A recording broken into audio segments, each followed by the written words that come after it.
তারা সালাতে আসে ইল্লা ওয়াহুম কুসালা, আলস্য ভরে, আলসামি, মন চায় না, অলস্য ভরে আসে।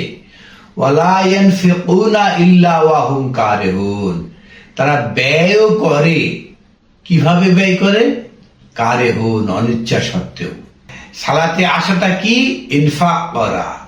আর কুসালাটা কি? ওয়াহুম কারিহুন, তারা আলস্য ভরে আসে। তারা মন থেকে চায় না যে আমরা ইনফাক করি, দান করি।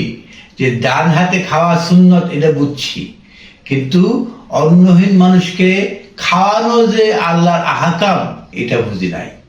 গায়ে পাঞ্জাবি দেওয়া, জুব্বা গায়ে দেওয়া সুন্নাহ এটা বুঝতে পেরেছি, কিন্তু বস্ত্রহীন মানুষকে বস্ত্র দেওয়া এটা যে আহকাম এটা আমরা বুঝতে পারি নাই।